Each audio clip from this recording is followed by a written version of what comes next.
बिस्मिल्लाहिर्रहमानिर्रहीम। अस्सलामु अलैकुम वरहमतुल्लाहि वबरकातुहू। डियर स्टूडेंट्स, अब तक हम बेसिक कॉन्सेप्ट्स को काफ़ी हद तक समझ चुके हैं। अब हम अपने असल टारगेट की तरफ आहिस्ता आहिस्ता मूव कर रहे हैं।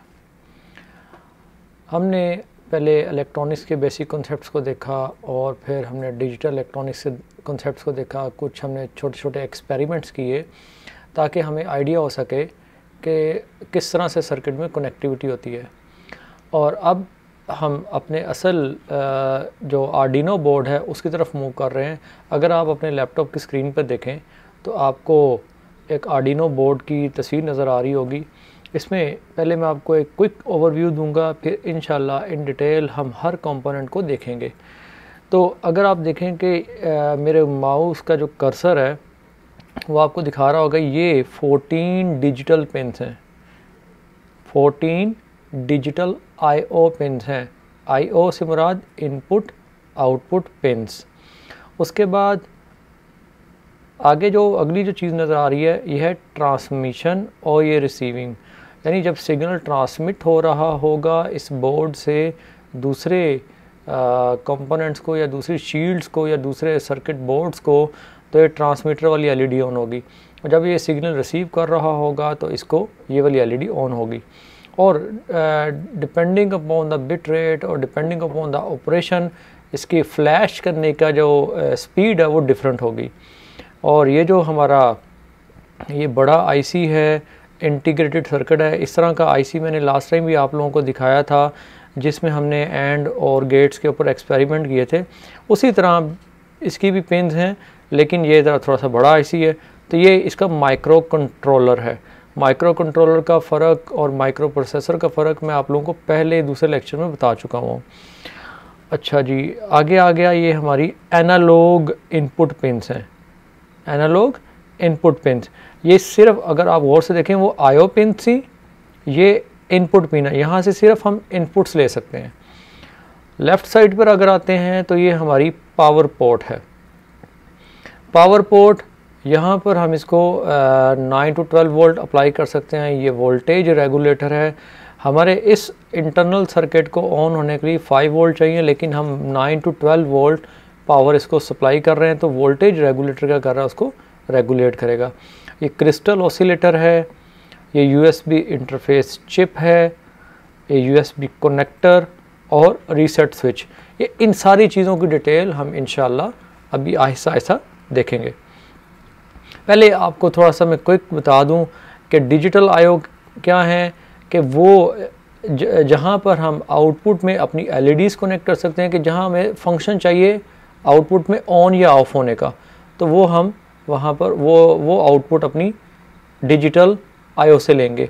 और इनपुट में भी जहां पर जस्ट स्विचेस लगे हुए हैं कि हमने ऑन ऑफ करना है या 0-1 इनपुट देनी है, तो वहाँ पर हम इसको वो वाली इनपुट डिजिटल IO को देंगे। एनालॉग IO लिखा हुआ है, लेकिन ये सिर्फ एनालॉग इनपुट रिसीव करती है। और वो कहाँ कहाँ से आ सकती है? सिंपल सेंसर्स जो हैं आपके, टेम्परेचर सेंसर है या आपका ह्यूमिडिटी सेंसर है, उनसे डिफरेंट वैल्यूज़ जो उसने फेच करनी है वो एनालॉग इनपुट्स के पास आएंगी। उसके बाद इसके सीरियल कनेक्शन है, वो भी वहाँ सीरियल कनेक्शन में भी हम सेंसर्स हैं, GPS हैं, उनको कनेक्ट कर सकते हैं। डिफरेंट बोर्ड्स, वो आप थोड़ी देर में इंशाल्लाह उसको देखेंगे। उसके बाद हम अपने कंप्यूटर से इसको प्रोग्राम कर सकते हैं, वो USB कनेक्टर जो नज़र आ रहा था उसके ऊपर। उसके बाद जो हमारा मेन इसका बोर्ड है वो माइक्रो कंट्रोलर, जिसके अंदर सारा प्रोग्राम भी जिसके अंदर सेव होगा और प्रोसेसिंग होने के बाद आउटपुट भी वहीं से जनरेट होंगी। अब ये एक लफ्ज़ लिखा हुआ है यहाँ पे, शील्ड। हमारी आउटपुट्स जितनी भी प्रोड्यूस होती हैं वो डायरेक्ट आपकी फंक्शन परफॉर्म नहीं कर सकते, वो सिग्नल होता है। उसके आगे हमें, अगर हम कहते हैं जो मोटर के ऑपरेशन को कंट्रोल करना है, तो मोटर को मैं डायरेक्ट नहीं चला सकूँगा उसके साथ। तो उसके लिए मुझे सिग्नल को बूस्ट अप करने के लिए, सिग्नल को एम्पलीफाई करने के लिए या सिग्नल को इस काबिल बनाने के लिए कि वो डायरेक्ट मोटर को चला सके, मुझे वो मोटर शील्ड लगानी पड़ेगी। उसके बाद ये सेंसर्स हैं। सेंसर्स में क्या है? थर्मिस्टर्स हैं, टेम्परेचर रजिस्टर जिसे हम कहेंगे। और हाँ स्केचिंग, यानी वो प्रोग्राम जिसके तहत हमारा जो ये आर्डिनो बोर्ड काम कर रहा होगा, क्योंकि आर्डिनो बोर्ड एक वक्त में एक काम करेगा। अब हम आते हैं डिफरेंट जो हमारे इसके अंदर जो शील्ड्स इस्तेमाल होंगी वो कौन कौन सी। जैसे ये टच स्क्रीन, अगर मैंने इसके साथ टच स्क्रीन का फंक्शन मैंने एनेबल करना है आर्डिनो बोर्ड से, मैंने उसके फंक्शनैलिटी लेनी है, तो मुझे टच स्क्रीन शील्ड लगानी पड़ेगी ताकि वो उसको ट्रांसलेट कर सके उस सिग्नल में जिसे आर्डिनो समझता है। इसी तरह अगर आपने इसके साथ ऑडियो आउटपुट लेनी है तो वेव शील्ड है, और उसके बाद डाटा लॉगिंग शील्ड है अगर आप लोगों ने इसके साथ कोई हैवी डाटा इसकी यानी वो डाटा सेव करवाना है। और कौन सी, ईथरनेट शील्ड है अगर आप नेटवर्क पे उसे कम्युनिकेट करवाना चाह रहे हैं। जिगबी शील्ड है अगर आप जिगबी टेक्नोलॉजी को यूज़ करते हुए डिफरेंट वायरलेस सेंसर नेटवर्क्स को कंट्रोल करना चाह रहे हैं तो Zigbee shield is a good option. Wifi shield again अगर आप IoT पे जाना चाहते हैं तो आपको वाईफाई शील्ड की ज़रूरत पड़ेगी। और इसके अलावा ये हमारी अगर LCD अगर कनेक्ट करनी है तो LCD भी डायरेक्ट कनेक्ट, LCD का भी कंट्रोलर इसके साथ हमें चाहिए होगा। अब आते हैं इसके एक क्विक ओवरव्यू की तरफ। माइक्रो कंट्रोलर जो इसमें है वो है ATmega 328P। इसके ऑपरेटिंग वोल्टेज, ये आर्डिनो उनो का हम एक छोटा सा इंट्रोडक्शन ले रहे हैं। इसके ऑपरेटिंग वोल्टेज 5 वोल्ट हैं। अब हमें वोल्ट की डेफिनेशन का भी पता है और हम समझते हैं कि हमें कैसे उसके हमें कॉन्सेप्ट का भी आइडिया है। इनपुट वोल्ट वो ये कह रहा है 7 to 12 वोल्ट तक आप रिकमेंडेड हैं। आपने एक चीज़ देखी कि ऑपरेटिंग वोल्टेज 5 वोल्ट हैं और इनपुट वोल्टेज 7 to 12 वोल्ट हैं। अब 7 to 12 वोल्ट अगर इसके इनपुट वोल्ट हैं तो हमें तो 5 वोल्ट चाहिए थे। तो अगर आपको याद हो वहाँ वोल्टेज रेगुलेटर लगा हुआ था जो उसको रेगुलेट करेगा। इसी तरह लिमिट है इसकी, मैक्सिमम 20 वोल्ट तक ये बर्दाश्त कर सकता है बट नॉट रिकमेंडेड। अब इसके बाद डिजिटल IO पिन्स 14 हैं जिसमें से 6 जो हैं वो कहें PWM हैं। इसके ऊपर भी हम डिस्कशन करेंगे। PWM 6 IO पिन्स हैं। एनालॉग इनपुट पिन्स हैं वो 6 हैं और DC करंट पर IO पिन। अब आप लोगों को करंट का भी आइडिया हो चुका हुआ है, rate of flow of charges. तो इसमें मैक्सिमम करंट कितना एक IO पिन लेगी वो 20 मिली एम्पेयर है। और DC current for 3.3 volt pin, ये आगे आ रहा है कि आप जहन में रखिएगा कि मैक्सिमम 50 मिली एम्पेयर ये आपको प्रोवाइड कर सकती है। 20 मिली एम्पेयर हर IO पिन पर की रेंज है, मैक्सिमम लिमिट उसकी 20 मिली एम्पेयर है। और 3.3 वोल्ट वाली जो पिन है उसकी जो मैक्सिमम लिमिट क्या है वो 50 मिली एम्पेयर है। इसी तरह फ्लैश मेमोरी की बात करें कि जिसमें हमारा जो 0.5 किलोबाइट जो है फ्लैश मेमोरी की अगर हम बात करें, आई रिपीट फ्लैश मेमोरी की अगर हम बात करें तो 32 किलोबाइट इसमें टोटल मेमोरी है जिसमें इसका सारा प्रोग्राम भी स्टोर होना है और जो आपने इसमें कोड लिख दिया वो उसमें स्टोर होगा। इसके अलावा इसमें से 0.5 किलोबाइट जो है वो बूट लोडर के तौर पर वो इसमें ऑलरेडी हार्ड कोडेड है। वो जैसे ही आप आर्डिनो को उसकी ID से कनेक्ट करते हैं और वो सिग्नल कम्युनिकेट करना शुरू कर देते हैं तो वो सारा का सारा वो 0.5 किलोबाइट में इसका ऑलरेडी रिटर्न है। तो स्टैटिक रैम जो इसके लिए है वो 2 किलोबाइट की है, डबल EEPROM 1 किलोबाइट की है। और इसे डबल EEPROM से मुराद electrically erasable programmable read only memory. Clock speed 16 megahertz की है। LED बिल्ट इन वो ये बता रहा है 13 है। तो लेंथ इसकी 68.6 मिलीमीटर है और विड्थ इसकी 53.4 मिलीमीटर है और इसका वेट 25 ग्राम है। अब आते हैं मेन इसके बोर्ड के ऊपर। अगर आप देखें मैंने एक जो डायग्राम जो नेट से ली अगर आप इसकी जो आपकी स्लाइड पर आर्डिनो की एक पिक्चर नज़र आ रही है, ये नेट से डाउनलोड की गई है। तो इसमें अगर आप देखें नंबरिंग असाइन की हुई है। हम हर नंबर के अगेंस्ट उसके कंपोनेंट को डिस्कस करेंगे। सबसे पहले आता है जी नंबर 1। अगर आप इसको गौर से देखें, नंबर 1 आपका क्या है, पावर USB। आर्डिनो बोर्ड को हम पावर देते हैं कहाँ से, इस पावर यूएसबी से। अच्छा, सिर्फ यहाँ से हम पावर नहीं दे सकते, बल्कि क्या करेंगे, हम इसको यहाँ से प्रोग्राम भी कर सकते हैं।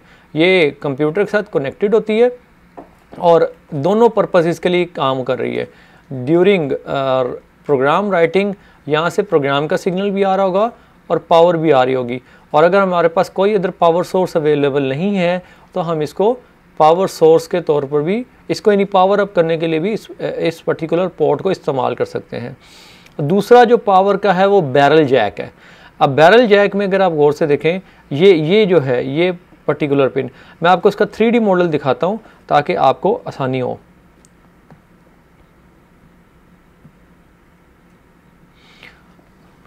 अब ये मैं आपको दिखा रहा हूँ जी, ये देखें, ये आपके सामने आ गया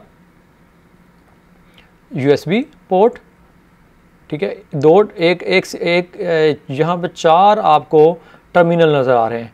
2 टर्मिनल ट्रांसमिशन और रिसीविंग के लिए हैं और 2 टर्मिनल पावर के लिए हैं। और दूसरा ये बैरल जैक जो है ये किस लिए, ये पावर के लिए, ठीक है। अब यहाँ पर हम 9 to 12 वोल्ट पावर सप्लाई इसको देते हैं, और लेकिन अगर आप USB की बात करते हैं तो आपको 5.2 वोल्ट ही आउटपुट में मिल रहे होते हैं, जो कि स्टैंडर्ड आपके आउटपुट वोल्टेज हैं। ओके, अब चलते हैं अगली चीज़ पर, वोल्टेज रेगुलेटर। अब वोल्टेज रेगुलेटर जब मैंने आपको पहले भी अर्ज़ किया था, जब मैंने आपको पहले भी बताया था कि इसमें ये आपने जो सर्किट को ऑपरेट करने के लिए 5 वोल्ट चाहिए, लेकिन हम उसको इनपुट पावर में 9 to 12 वोल्ट इसको पावर अप करने के लिए दे रहे हैं। तो वोल्टेज रेगुलेटर क्या कर रहा होता है, वो आउटपुट पे रिक्वायर्ड वोल्टेज प्रोवाइड कर रहा है, उसे बाकी वोल्टेज को यहाँ पे क्या कर लेगा, ब्लॉक कर लेगा। नंबर 4 पर क्रिस्टल ऑसिलेटर है। अब क्रिस्टल ऑसिलेटर क्या करता है कि वो बेसिकली क्रिस्टल ऑसिलेटर की मिसाल हम कहेंगे ये इस आर्डिनो बोर्ड का दिल है। अगर ये क्लॉक्स प्रोड्यूस ना करे, आर्डिनो को पावर भी मिल रही होगी तो आर्डिनो काम नहीं करेगा। जितने भी डिजिटल सिस्टम्स हैं उनको काम करने के लिए क्लॉकिंग फ्रीक्वेंसी की ज़रूरत है, क्लॉकिंग पल्सेस की ज़रूरत है या क्लॉकिंग सिग्नल की ज़रूरत है, उसके बगैर वो काम नहीं करेगा। तो क्रिस्टल ऑसिलेटर 15 ये जो इसका है वो 16 मेगाहर्ट्ज़ पे ये ऑपरेट हो रहा है, यानी इसकी जो फ्रीक्वेंसी है वो 16 मेगाहर्ट्ज़ है। अगर मैं इसकी बात करूं तो हम ये कह सकते हैं कि इसका दिल 1 सेकंड में 1 करोड़ 60 लाख दफ़ा धड़कता है, यानी इसकी ये स्पीड है 16 मेगाहर्ट्ज़ का मतलब 1 करोड़ 60 लाख जो हमारी क्लॉकिंग हर्ट्ज़ इसकी क्लॉकिंग स्पीड है इसकी। ओके जी, तो अभी इसका मैं आपको ये भी दिखा दूं, जो हम 3D मॉडल देख रहे हैं, साथ ही साथ वहाँ पर आपको मैं इसका जो क्रिस्टल ऑसिलेटर और वोल्टेज रेगुलेटर दोनों दिखाता हूँ। अगर आप इसको यहाँ से देखें तो ये इसका वोल्टेज रेगुलेटर है और यहाँ पर क्रिस्टल ऑसिलेटर यहाँ लगा हुआ है इस साइड पर। डिफरेंट बोर्ड्स पर इसकी प्लेसमेंट थोड़ी डिफरेंट हो सकती है, ठीक हो गया जी। ओके, अब अगली चीज़ आती है, आर्डिनो को हमने प्रोग्राम कर लिया, आर्डिनो ने फंक्शन अपना शुरू कर लिया, लेकिन ड्यूरिंग द प्रोग्राम, जिसे हम कहते हैं कि वो हमारा आर्डिनो स्टक हो गया, उसने अपना काम करना छोड़ दिया या वो प्रॉपर प्रोसीड नहीं कर पा रहा, तो उसको रीसेट करने के लिए आर्डिनो पर एक बटन गिवन है। लेकिन अगर आर्डिनो बोर्ड आपका इस तरह से आपने उसकी कॉन्फ़िगरेशन की है कि वो तारों के अंदर छुपा हुआ है या बहुत किसी सर्किट के अंदर नीचे जाकर है, तो यहाँ पर हमारे पास एक और अवेलेबिलिटी है, ये पिन नंबर, ये जो नंबर 5 है, ठीक है, यहाँ पर ये रीसेट पोर्ट बनी हुई है। अब यहाँ से तार निकाल कर रीसेट का signal out of the Arduino, जो आप इसकी जो पहुँच से अगर दूर है, ये आपका अगर ये आपका रीसेट बटन आपकी पहुँच से दूर है तो आप एक बाहर सेपरेटली एक रीसेट बटन लगा सकते हैं पोर्ट नंबर 5 को यूज़ करते हुए। ये रीसेट यहाँ पर आप तार से कनेक्शन करके तो अलहदा से आप एक बटन लगा सकते हैं, ठीक हो गया। अब इसको भी हम देख लेते हैं 3D मॉडल में अपने।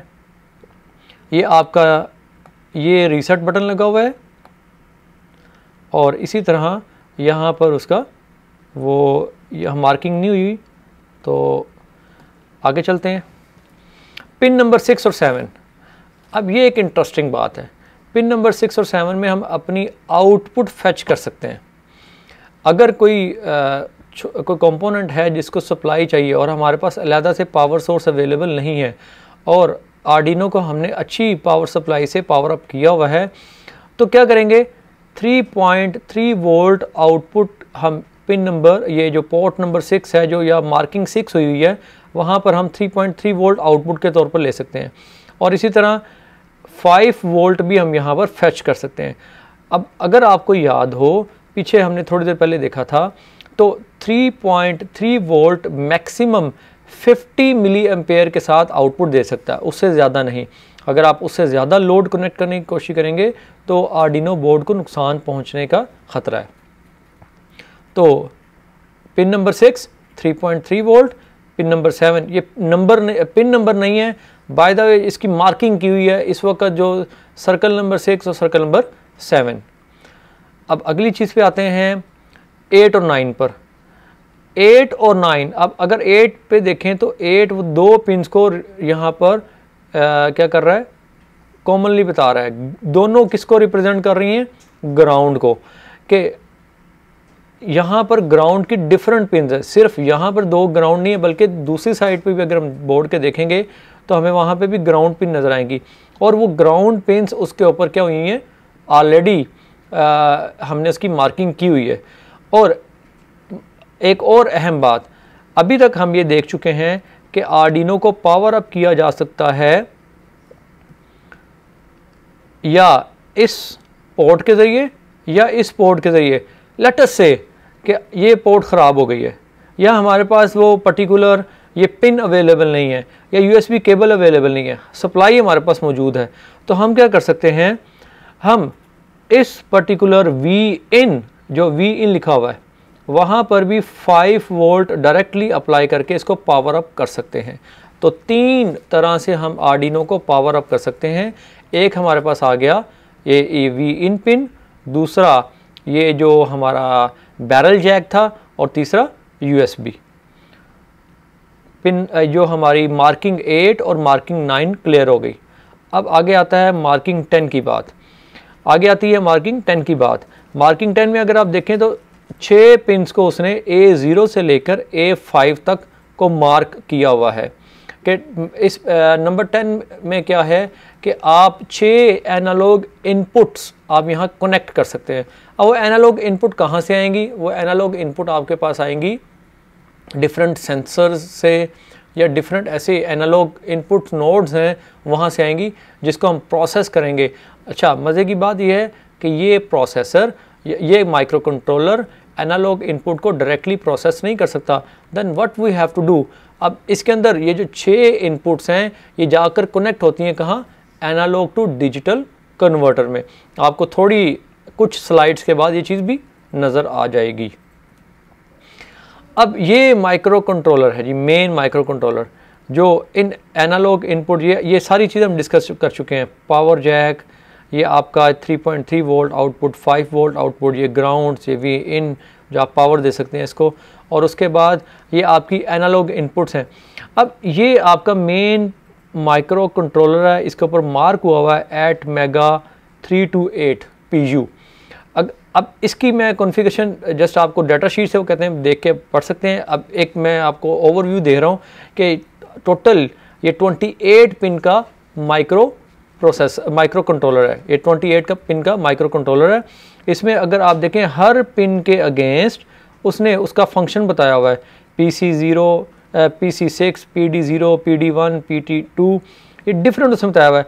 और आर्डिनो में वो पिन्स किस काम आ रही हैं, देखें पिन 1 यहाँ पर रीसेट के लिए है, पिन 2 आर्डिनो में डिजिटल पिन 0 के लिए है, पिन 3 आर्डिनो में डिजिटल पिन 1 के लिए है, पिन 4 डिजिटल पिन 2, और करते करते करते ये 28 पिन उसने डिस्कस की हुई हैं। लेकिन अहम बात जो आपको बतानी है, एनालॉग इनपुट 0 से लेकर एनालॉग इनपुट 5 अगर यहाँ आके कनेक्ट होती हैं तो यहाँ लिखा हुआ है ADC5, ADC4, ADC3। इसका मतलब क्या हुआ कि ये एनालॉग टू डिजिटल कन्वर्टर है, यानी यहाँ पर इसके अंदर जो चिप में सर्किट बना होगा वो इस एनालॉग इनपुट को डिजिटल में कन्वर्ट करके आगे फर्दर इसकी प्रोसेसिंग करेगा।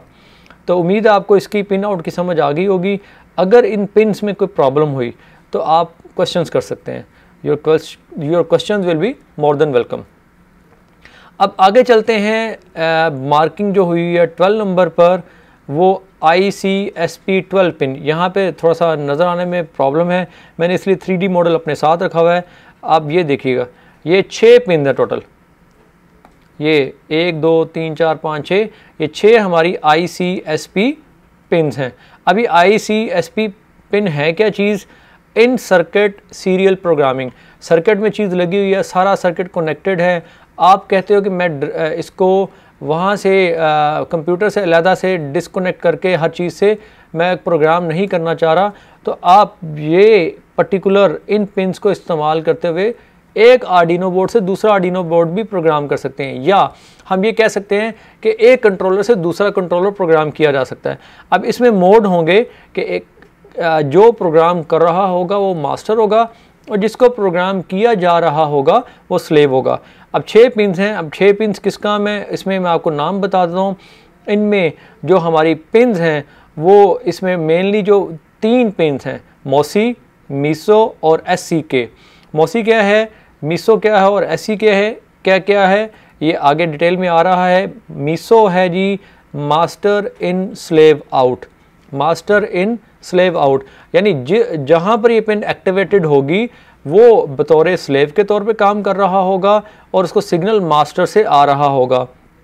और मॉसी जब एक्टिवेटेड है तो इसका मतलब क्या है, master line for sending data to peripherals, यानी क्या है कि जब मास्टर लाइन मॉसी जो है वो एक्टिव है जब हमारा बोर्ड क्या है, मास्टर के तौर पे काम कर रहा है। और SCK सीरियल क्लॉक। अब सीरियल क्लॉक किस लिए है कि हमने दोनों बोर्ड्स को आपस में सिंक्रोनाइज करना है। थोड़ी देर पहले मैंने आप लोगों को बताया कि हमारा जो जितना भी डिजिटल नेटवर्क है या जो तमाम डिजिटल सर्किट्स हैं उनको हार्ट बीट की ज़रूरत होती है, उनको चलने के लिए क्लॉकिंग फ्रीक्वेंसी चाहिए। और आपको मैंने अभी थोड़ी देर पहले बताया था कि आर्डिनो की क्लॉकिंग स्पीड क्या है, चेक करके बताइए, बिल्कुल 16 मेगाहर्ट्ज़। तो इसी तरह जो हमारी एक दूसरे के साथ सिंक्रोनाइज, अगर क्योंकि सारी गेम यहाँ पर बिट्स में हो रही है, 1 zeros में हो रही है, और अगर थोड़ा सा स्लिप आ जाता है कि 1 की जगह 0, 0 की जगह 1 आ जाएगा, ऑल टुगेदर जो हमारी वर्किंग है उसका मीनिंग बदल जाएगा, हमारे डाटा का मीनिंग बदल जाएगा। इसलिए स्लिप्स को अवॉइड करने के लिए दोनों बोर्ड्स को आपस में सिंक्रोनाइज होना ज़रूरी है, और उनको सिंक्रोनाइज करने के लिए SCK हमारा सीरियल क्लॉक काम करेगा। और इसी तरह एक और पिन है स्लेव सेलेक्ट, वो कह रही कि अब अगर एक मास्टर के साथ मल्टीपल स्लेव्स कनेक्टेड हैं तो किस वक्त किस स्लेव को सिग्नल देना या किस वक्त किस स्लेव को एक्टिवेट करना है वो हमारा स्लेव सेलेक्ट सिग्नल बताएगा। उसके बाद आगे जो 2 पिन हैं वो मैं आपको ऐसे बताता हूँ, एक VCC और एक ग्राउंड है, वो पावर अप करने के लिए है। तो 6 पिन्स हैं, 6 पिन में से 4 सिग्नल की हैं और 2 पावर की हैं। तो अगेन वापस आते हैं, ये हमारी 12 नंबर मैंने आपको बता दी, ये हमारी क्या थी जी, in line in circuit serial programming ICSP। Okay जी, अब आते हैं पिन नंबर 13, जो हमारी पोर्ट नंबर 13 या मार्किंग 13 जिसे कहें, मार्किंग 13 की तरफ ये एक LED को मार्क कर रही है। जब भी हमारा आर्डिनो ऑन होगा ये LED ऑन हो जाएगी। तो अब ये बताएगी कि आर्डिनो आपका वर्किंग में है, आपका ऑपरेशन हालत में है। अब इसमें और इसका कोई काम नहीं है, जस्ट वो कहते हैं पावर अप हो गया है, आर्डिनो आपका बूट हो चुका हुआ है। उसके बाद 14 नंबर जो मार्किंग है वो 2 LEDs को रिप्रेजेंट कर रही है, दैट इज़ ट्रांसमिशन LED और रिसीविंग LED। अब आपको तो आइडिया हो चुका है कि आर्डिनो बोर्ड इट्ससेल्फ बजाते खुद वो सारा काम नहीं करता, बल्कि इसके साथ डिफरेंट पेरिफेरल्स आके कनेक्ट होती हैं। अब वो कनेक्ट होंगी तो सिग्नल ने इन भी होना है, सिग्नल ने आउट भी होना है। तो इन आउट होते वक्त सिग्नल कि ये ट्रांसमिशन और रिसीविंग LED ये बता रही होगी कम्युनिकेशन इज़ हैपनिंग, कि सिग्नल ट्रांसमिट हो रहा है, किस रेट पर ट्रांसमिट हो रहा है, या मतलब वो रेट लिखा हुआ तो नहीं आएगा, लेकिन एलईडी की स्पीड बता देगी कि वो सिग्नल हमारा ट्रांसमिट हो रहा है, रिसीव हो रहा है। और डिफरेंट तरह के सिग्नल्स के लिए डिफरेंट स्पीड ऑफ ब्लिंकिंग होगी। जैसे अगर प्रोग्राम जब लोड हो रहा होगा इसके ऊपर तो बहुत तेज़ी से हमारी एलईडी फ्लैश कर रही होती है, और जब नॉर्मल वर्किंग हो रही होती है तो वो स्लो उसका फ्लैश रेट होता है। अब आगे चलते हैं, हमारी डिजिटल आईओ पिन्स हैं। अब अगर इसमें देखें तो हमारे पास 14 डिजिटल आईओ पिन है। नंबर 15 में मैंने इसको मार्क किया हुआ है कि ये 14 हमारी डिजिटल आईओ पिन है, 0 से लेकर 13 तक, 0 से 13 तक। अब अगर गौर से देखें तो कुछ पिन्स पर ये करली सिंबल बनी हुई है। ये करली सिंबल जो है ये बता रही है कि 6 इनमें से, ये वाला सिंबल जो है ये बता रहा है कि 6 इसमें से PWM है। अब ये PWM क्या चीज़ है?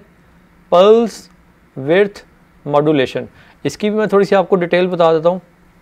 अगर पल्स विड्थ मॉड्यूलेशन की बात करें तो पल्स विड्थ मॉड्यूलेशन में हमारा, अगर आप ये एक हमारा नॉर्मल साइकिल है।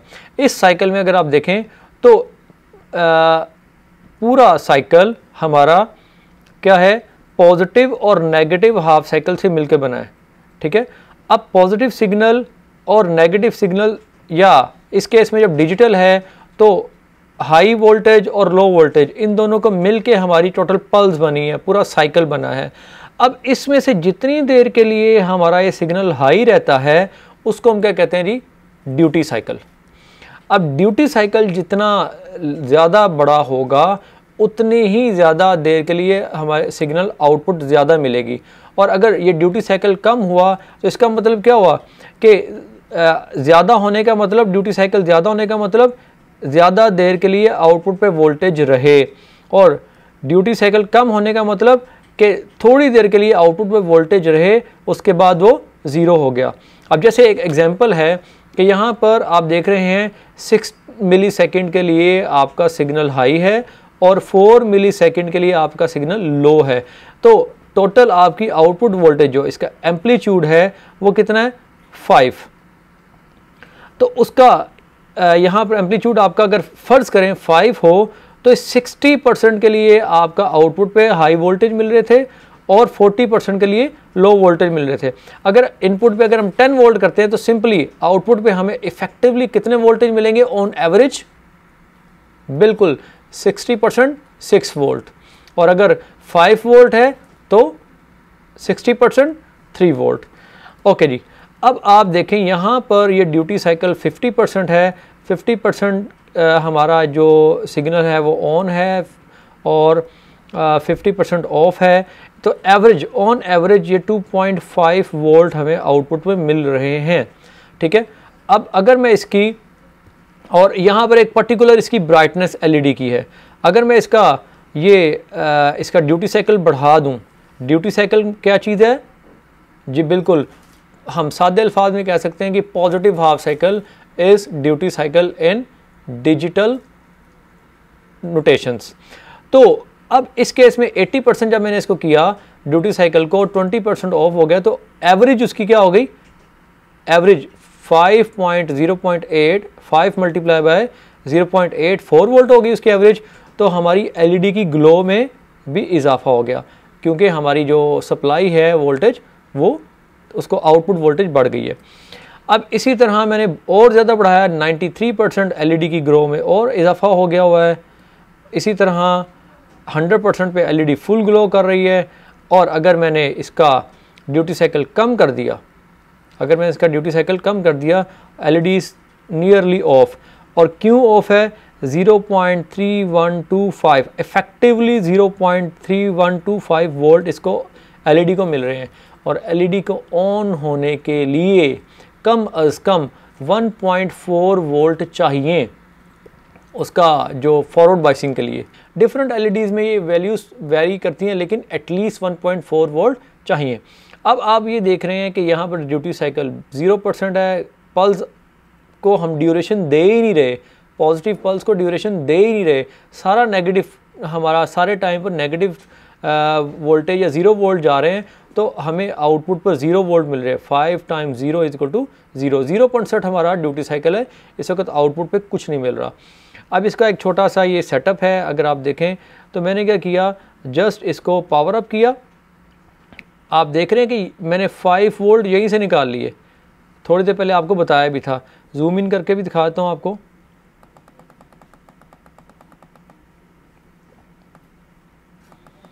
ये जनाब, ये मैंने आपको जूम करके दिखाया। ये आउट मैंने 5 वोल्ट यहाँ से सिलेक्ट किए, ठीक है, और दूसरा मैंने ग्राउंड टर्मिनल यहाँ से कनेक्ट कर लिया। अब एलईडी को मैंने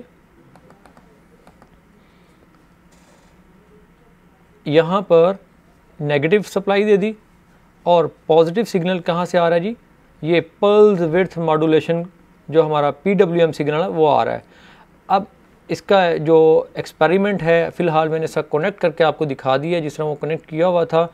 ये अगर आप गौर से देखें तो ये एक्चुअल हमारी कनेक्टिविटी आ गई। ये पॉजिटिव, ये 5 वोल्ट और ये हमारा ये ग्राउंड का कनेक्शन आ गया। इसको हमने रजिस्टर के ज़रिए कनेक्ट किया है ताकि वोल्ट ज़्यादा ना आ जाए। इसे कहते हैं current limiting register. Series register लगाई है ताकि करंट को लिमिट किया जा सके। अच्छा, अब अगली स्लाइड में देखते हैं हम। अब देखें कि पॉजिटिव जो हमारा टाइम है वो थोड़ी देर है। ये मैंने इसको ऑसिलोस्कोप के साथ कनेक्ट किया सिग्नल मेजर करने के लिए। तो पॉजिटिव सिग्नल थोड़ी देर के लिए ही नज़र आ रहा है हमें और नेगेटिव सिग्नल ज़्यादा देर के लिए नज़र आ रहा है। तो पॉजिटिव पल्स का टाइम ड्यूरेशन थोड़ा है, नेगेटिव पल्स का टाइम ड्यूरेशन ज़्यादा है, तो हम कहेंगे इसका ड्यूटी साइकिल कम है। तो एलईडी ऑन हुई है लेकिन उसकी ग्लो इतनी ज़्यादा नहीं हुई। लेकिन जैसे ही मैंने इसकी पॉजिटिव ड्यूटी साइकिल को बढ़ाया, यानी पॉजिटिव पल्स को बढ़ाया, तो क्या हुआ, आप देख रहे हैं ग्लो में इजाफा हो गया। तो मैं क्या कर सकता हूँ, इस तरह से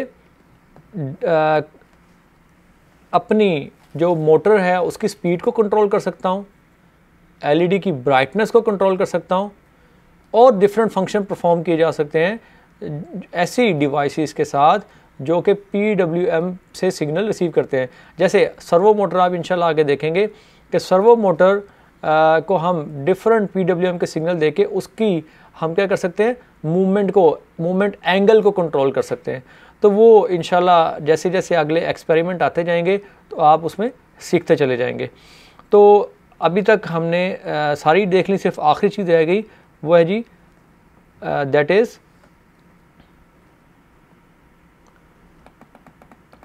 अब आखिरी चीज़ हमारी जो है वो 16 नंबर है, ए रेफरेंस। इसे हम बोलते हैं जी एनालॉग रेफरेंस। अब ये 0 से 5 वोल्ट के दरमियान जब हमने कंपैरिजन फंक्शन परफॉर्म करना है तो हमें एनालॉग रेफरेंस की ज़रूरत है। तो वो पिन नंबर, ये जो हमारी मार्किंग नंबर 16 है, वो हम वहाँ दिखा रहे हैं उसको। तो एनालॉग रेफरेंस की भी आपको बात कुछ क्लियर होगी कि हमें जस्ट जब कंपैरिजन करना है तो रेफरेंस की ज़रूरत होती है। अब फिर एक दोबारा से पूरी फिगर को हम देख लेते हैं। अब आप लोग मुझे बताइए कि ये 1 नंबर क्या है। बिल्कुल ठीक, ये 1 नंबर हमारा USB पोर्ट है। 2 नंबर क्या है, पावर जैक, जिसे जहाँ पर आप उसको पावर देंगे। 3 नंबर क्या है, ये आपका voltage regulator. 4 number crystal oscillator और 5 number reset. 6 number output 3.3 volt जो हमने यहाँ से फेच करने हैं, कर सकते हैं maximum 3.3 volt at the rate 50 milli ampere और 5 वोल्ट। और इसी तरह ये हमारे 2 ग्राउंड पॉइंट हैं, इसको पावर अप करने के लिए ये V इन है और ये A0 से A5 तक 6 इनपुट पिन्स हैं और ये 11 हमारा जो मेन माइक्रो कंट्रोलर है, 12 हमारी सीरियल जो इन सर्किट सीरियल प्रोग्रामिंग जो हमारा, ये हमें एक तरह से उन्होंने एक्स्ट्रा फैसिलिटी दी हुई है। ये पावर एलईडी है, ये हमारी सिग्नल एलईडीज़ हैं, ये हमारी 14 डिजिटल आईओ पिन्स हैं जिसमें से 1, 2, 3, 4, 5 और 6 ये क्या है, हमारी PWM है, pulse width modulation enabled inputs हैं। और 16 नंबर पे क्या है, ए रेफरेंस। ये हमारा छोटा सा आर्डिनो का तारुफ था। इंशाअल्लाह अगली दफ़ा हम इसके आईडी के अंडरस्टैंडिंग लेंगे कि किस तरह से हम इसको कनेक्ट करते हैं, आईडी को किस तरह से हमने किन किन चीज़ों का ख्याल रखना है जब हम आर्डिनो को प्रोग्राम करने लगेंगे, और फिर छोटे छोटे प्रोग्राम्स देखेंगे और फिर आगे फर्दर नई चीज़ें सीखते चले जाएंगे। आप लोगों से अब गुजारिश ये है कि आप सबके पास अपना एक आर्डिनो बोर्ड होना चाहिए, और ये एक ब्रेड बोर्ड, एक आर्डिनो बोर्ड, कुछ कनेक्टिंग वायर्स, एक पावर सप्लाई। बेहतर है कि आप 9 वोल्ट का अडॉप्टर ले लें, या जो एक वेरिएबल वोल्टेज का अडॉप्टर मिलता है वो ले लें। लेकिन प्लीज़ पोलैरिटी का ख़ास ख्याल रखिएगा, क्योंकि आर्डिनो की अगर पोलैरिटी आपने रिवर्स कनेक्ट कर दी और वोल्टेज ज़्यादा हुए तो ये जल भी सकता है। तो प्रैक्टिकल जितना आप खुद करेंगे उतनी ज़्यादा समझ आएगी। फिर आप लोगों के क्वेश्चन अराइज होंगे, तो आप लोगों के क्वेश्चंस का बहुत शिद्दत से इंतज़ार रहेगा। अपना ख्याल रखिए। अल्लाह हाफिज़।